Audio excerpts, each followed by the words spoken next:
When Google Glass came out in 2012, it costed $1,500. That's too many. Some poor person or company paid $1,500 for this. They held on to it for a couple years and sold it to me for $35. Talk about a good investment. Holy moly, what is this, an NFT? But of course, there were a lot of benefits for the cost. I remember hearing that Google Glass's tech support was really good, and you also got to look super cool when you wore it around. And everything on it works really well despite how old it is. That is, until a couple years ago when Google stopped supporting it and it basically bricked every Google Glass there was. That's what Google likes to call the $1,500 treatment. It not being supported anymore is kind of a problem because it's like an always connected internet device. You can't use it without logging into a Google account. Luckily, they created an update for it that allows you to use it offline. But because they no longer supported it, it removed the App Store. The only things you can do on it now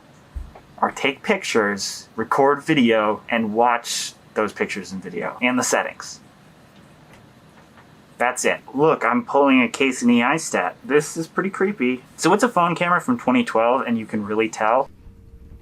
Be able to like film stuff super easily, but with autofocusing. And if you have hair like mine, good luck at taking any pictures. Granted, my hair also covers my eyes, so maybe I have bigger problems than not being able to record video. To say you can't put any apps on it is not technically true because you can sideload APKs through command line using ADB. I know, and not tedious at all. But of course, you can't launch any of the apps you sideload unless you put a normal like Android home screen launcher on it, and you can just use it as if it's an Android phone. But I couldn't get that to work.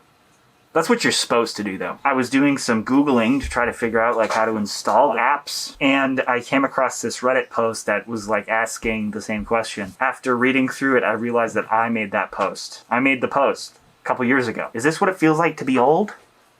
I have no recollection of doing that. Even if you're able to sideload apps and open them, the apps you used to be able to use aren't going to work. They use APIs and stuff that have been removed. Everything's broken. And there were some actually pretty cool ones, like you could use it as a secondary monitor, you could watch YouTube videos on it, you could check your email, listen to music a full decade before Mark Zuckerberg's speaker glasses.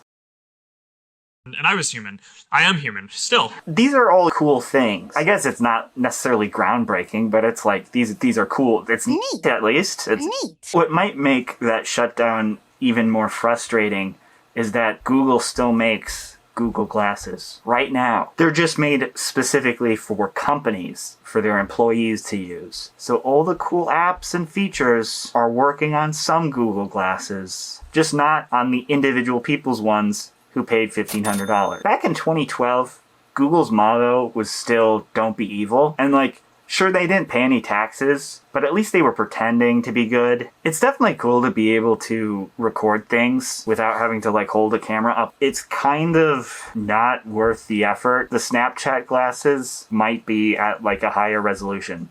Although honestly, they both look horrible. What is it with smart glasses just looking super dorky? Oh no, I can't see the screen anymore. How do I look? That looks good. I don't know what the conclusion is. Glass is super cool, but they kind of just gave up on it. Whatever. Who cares? I'm super busy these days, but don't worry. I have some cool videos I'm working on. Do you know what? I look like a bug.